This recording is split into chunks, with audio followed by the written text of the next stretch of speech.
I think that going forward, probably altcoins have a bigger opportunity here, in part because retail is starting to pay attention now. And retail's been the segment that has been missing from our space.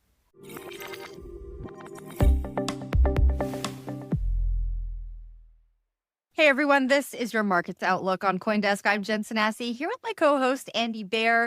Our next guest says that alt season might be coming in hot. Coinbase head of institutional research, David Duong, joins us now. David, how are you doing? I'm doing pretty well. Thanks, Jen. Thanks, Andy. Yeah, of course. Great to have you back. I like to start off the show asking our guests something very broad, very general.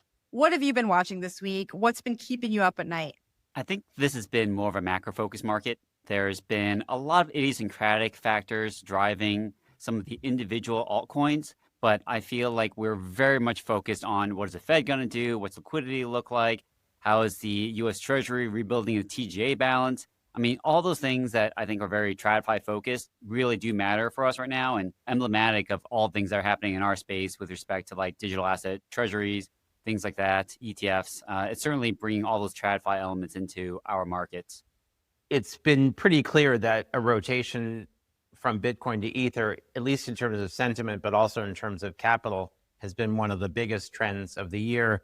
I was a little surprised to see the Ether price reaction to the Jackson Hole comments because we think of Ether more as a growth asset and less of an interest rate sensitive macro asset. Is that just part of the Ether sentiment, just finding another reason to leg higher? Or do you feel that Ether is taking on more of a monetary sensitivity profile as well? I think it was coincident with some of the technical elements that have been happening in respect to Tom Lee, for example, and Bitmine actually increasing their purchases of ETH. And you kind of saw this offset by the announcement by the Ethereum Foundation suggesting that they could actually sell some ETH to kind of raise funds to kind of build out their ecosystem. And I think that those things are kind of lost because certainly, of course, you cannot divorce this from the overall macro environment. I think it's relevant, but also I don't think that you can kind of conflate the two. It's not just because of the macro backdrop. Certainly, it kind of feeds into the decision-making around this, but I don't think it's exclusively just because of what the Fed's going to do. What's your outlook on ETH, David?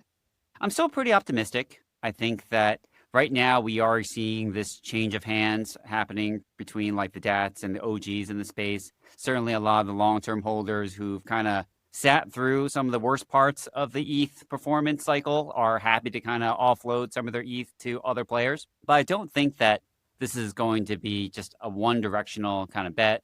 I think that we'll probably see those DATs still represent a pretty strong demand part for ETH itself. And there's still an opportunity on that side of things. That said, I think a lot of people are kind of looking at the ETH XQs and saying like, oh, wow, it's like 14 days long now. Is this a bad signal? I don't think it is. Certainly there's some profit taking embedded in that, but I don't think that that's all it's about. I think that probably as the cycle kind of extends further, I would think that ETH, as well as a lot of altcoins, actually have the opportunity to grow here. Midnight is introducing a novel approach to token distribution. The Midnight Glacier Drop is the first in a multi-phase distribution of the Night token aimed at empowering a broad, diverse community to secure the future of the Midnight network. Holders of ADA, BTC, ETH, SOL, XRP, BNB, AVAX, and BAT are eligible to participate in the Glacier Drop phase. Help usher in the next generation of blockchain with rational privacy and cooperative tokenomics on the Midnight network. To learn more about the Midnight Glacier Drop, visit midnight.gd and claim your night.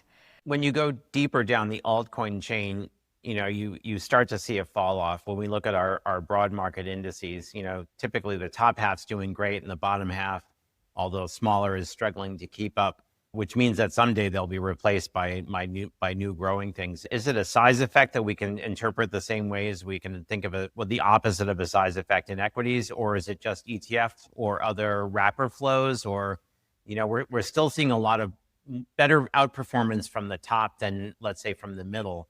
Do you expect that to continue, especially as more ETFs get approved by the SEC? I think it's definitely one of the factors that can contribute to better performance here. I think if you had rolled it back 6 months ago, even to the beginning of the year, I was more skeptical about a lot of these altcoin names because I thought that this was going to be a very large cap focused cycle. And for the most part, that's been true. I mean, we've been really heavily focused on Bitcoin, maybe ETH to some extent, maybe SOL to some extent, but it's been Bitcoin driven in part because you have those institutional players coming in. And of course, the big change in December 2024, when you saw that corporates actually could change how they held crypto on their balance sheets because of the accounting rules, I think started this whole cycle of DATs and all the corporate treasuries that have been involved in this space. But I think that going forward, probably altcoins have a bigger opportunity here, in part because retail is starting to pay attention now. And retail's been the segment that has been missing from our space. I think that retail participation hasn't been here because there was a very small window where they can kind of get back in when assets started to kind of get priced down, and that was around April. But of course, the revaluation happened very quickly. Many people didn't participate. But now you're looking at like $7 trillion inside of money market funds. All of that is retail money that basically found its home there because they were like, well, what else am I going to do with this cash? I tried to be part of the risk cycle, but it didn't happen. So I had to park my money somewhere. But as those rates cuts start to come in, I think that retail cash flow is really going to start to enter other asset classes. It's going to be equities. It's going to be crypto. It's going to be other places that can get a better return. I know in one of your recent reports, you mentioned tokens like RBNA, LDO, and OP all trading at a higher beta to daily ETH returns. Just unpack that a little bit for us. Yeah, so it's interesting because even though a lot of these altcoins actually have betas above 1 relative to ETH, many people tend to have this thought that beta basically represents a higher return relative to whatever asset you're benchmarking against. So if you have a 1.5 beta ETH, people think, well, that's a 50% additional gain that I have relative to ETH. And what I want to show with that chart in that report is, oh, that's not true. I mean, like if you're playing like LDO, Lido, certainly you're getting some of that, but also Lido works pretty well as a proxy to ETH beta. So oftentimes when you also have the SEC announcement that liquid staking tokens, for example, are not considered securities under certain conditions, certainly that's also an idiosyncratic element that also helps LDO. So those things do factor in, and that's why you see this disjointed kind of move in performance relative to those beta benchmarks, because even though betas for like ENA are pretty comparable with LDO, it hasn't quite benefited in the same way. Pendle has, but Pendle also has a good story around it with respect to, hey, what's going on with being able to trade, perpetual funding, like funding rates, things like that. So I think that those things, people are looking at innovations in DeFi, saying like, what makes sense here? Oh, does Aerodrome make sense? Because, they're expanding in terms of accessibility for a lot of players. Maybe I should be buying that. I think those stories are starting to creep in. And even though the altcoin dominance ratio relative to Bitcoin has been creeping higher, I think it's still been selective for the most part. So the last two questions were about retail participation and about beta or, measures of risk and opportunity. Bitcoin's volatility has been almost alarmingly low. Like if you were looking at Bitcoin 2 years ago, you'd be tapping the gauge to make sure it was working, right? With even implied vols getting below 30. Does that make it less appealing as a retail place to trade and to try to get involved? Or is it just better for Bitcoin that the lower vol it is, more people will be comfortable holding it as a store of value? I think when we're talking about the institutional side of things, certainly the lower volatility actually supports it because many of them kind of conflate the differences between, maximum drawdown and volatility. Oftentimes what people are actually concerned about is maximum drawdown, but they basically kind of substitute that with volatility and say, well, it's the same thing. It's not true, but certainly that kind of drives a lot more attention into like something like Bitcoin. I tend to think of Bitcoin's velocity as something that's more important to kind of watch. So Bitcoin velocity refers to like how it circulates within the crypto economy. So typically people calculate this as transaction volume divided by the market cap or supply over a certain period of time, like 90 days or so. And we have been seeing that velocity has been hitting historic lows. And I think that that's something where I'm not necessarily concerned about, but it does seem to suggest that a lot more Bitcoin is sitting dormant inside of wallets. A lot of hodlers are just kind of treating it as that digital gold, that narrative that we've pushed for quite a long time. So, you have that institutional demand. It's coming from sovereigns, coming from corporates. It's amplified this trend. So it's been driving prices up, but also it means that a lot of this stuff is sitting more dormant on the sidelines. Do you think, and we recently wrote about this ourselves, so it's a bit of a leading question, but are ETFs to Bitcoin what layer twos have been to Ethereum with respect to kind of base layer activity? Meaning that a lot of the activity moves away while Bitcoin sits in, in Coinbase custody, largely, and people can trade without actually having Bitcoin move. And that just removes the velocity, but it just kind of migrates it away. There's two factors here. One is the low velocity and what it means in terms of Bitcoin's usage. But then there's also what does this mean in terms of the volumes traded and the actual market impact. The converse side of that, the argument you've kind of posed, is that the low velocity is actually a positive. It boosts liquidity in the context of Bitcoin. So it actually can reduce sell side pressure, which is actually why it's leading to this kind of predictable price behavior of stronger Bitcoin and why it's leading to a higher floor. So there has been an improvement in the market depth. And if you kind of look at velocity from the perspective of like, yes, but does this introduce volatility? Does it not? Like the lower velocity definitely equates to the decline in volatility because there's not this kind of constant churn that's happening all the time. If anything, this kind of creates a stable base for trading. So, depending on how you want to look at it, how is it being used versus how is it being traded? I mean, depending on what you're after, it can kind of tell you very different things. I'm curious to hear your perspective on Bitcoin layer twos and Bitcoin DeFi. The last show Andy and I did, we were talking about that. Can you tell us a little bit about how institutions are looking at Bitcoin DeFi and if they are seeing it as an alternative to getting some of the similar products that are being offered in the Ethereum ecosystem? Not exactly. I think Bitcoin DeFi is definitely more related to people who's, like I said, a lot of this Bitcoin has been sitting dormant. A lot of people are trying to figure out, how do I earn on top of it? How do I get a yield on top of it? Should I be using Babylon to quote unquote stake it? And it's not staking in the same sense because you don't have a proof of stake network the way you have it for Ethereum, but they're trying to find opportunities and ways to generate more fees. Some of that is longevity based. Some people are thinking, well, over time, as the rewards continue to get halved inside of Bitcoin, there needs to be something else that kind of takes its place. What will be that thing be to take its place? We need to have a more robust ecosystem to kind of focus on those fees. So the thinking process behind this is very different from Ethereum, where from the get-go, Ethereum or other L1s, it's all about what am I going to innovate on this network?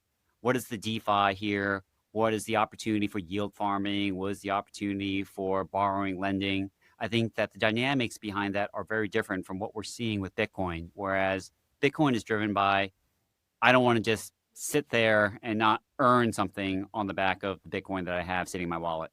It's funny that we're talking about Bitcoin and we're immediately, typically kind of removing it from just about everything else. Do you expect, I guess, the correlation between Bitcoin and, other blockchain software tokens, right, to start to go down over time as the narratives, volatility, velocity, use cases start to separate a little bit more? Or is the asset class still in for another year or two of very, very high correlation? Are we talking about the correlation within different crypto assets, like between Bitcoin and ETH and ETH and Sol? Yeah, exactly. Or just generally, like if you look at average pairwise correlation of the whatever top 10 or top 20, it's still, although performance dispersion is quite large, right? Daily kind of reactive daily return correlation is still pretty high. And I think, one great signal of a maturing asset class is that those sort of pairwise correlations start to settle a little bit, which I think would be a healthy sign. Do you think that happens soon, or is crypto still just like crypto went up, crypto went down?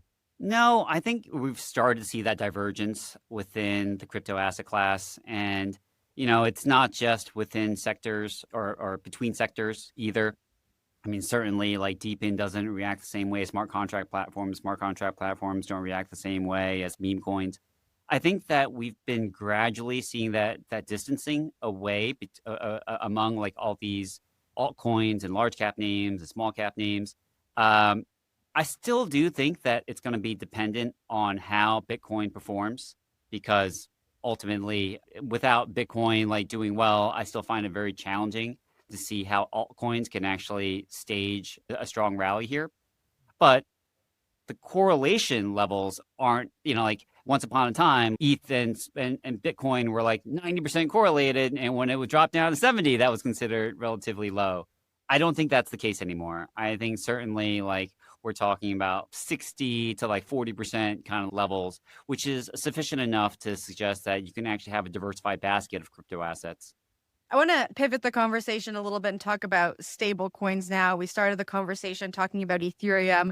A big narrative behind that rally was, of course, stablecoins and stablecoin legislation in the United States. You issued a follow-up to your initial stablecoin report, Stablecoins in the New Payment Landscape, where you looked at the complexities of stablecoin integration into the existing financial system and saying that might limit growth of the total market size. Just unpack that a little bit for us. Yeah, now that I look back on it, that was a fortunately very prescient kind of report talking about how we would see this growing in the payments landscape. We did a follow-up because, like something we noticed is that a lot of people bandying about a lot of estimates on how big the stablecoin market would grow. And you hear anything from 1.5 to 2 to like 3 trillion and over different time frames. So we just wanted to basically create a framework around this that is a little bit more thoughtful. And we basically took a stochastic approach to estimating what this could be like in 3 years. And we hit on the number of around $1.2 trillion based on the idea of if we run 20,000 Monte Carlo simulations on the basis of an autoregressive model, what does this look like? And we kind of weight the 2024 period more heavily just because we're in a very different environment now. From the regulatory perspective, things are a lot more open. From on-ramps, off-ramps, they're a lot more available than they used to be. So we think that this is a better indicator of what the growth of stablecoins could look like within a certain tolerance band. We can't say that it's going to hit exactly 1.2 trillion kind of mark. That's the midpoint of our range because we think that you take a standard deviation up or down, and that's closer to what this could look like.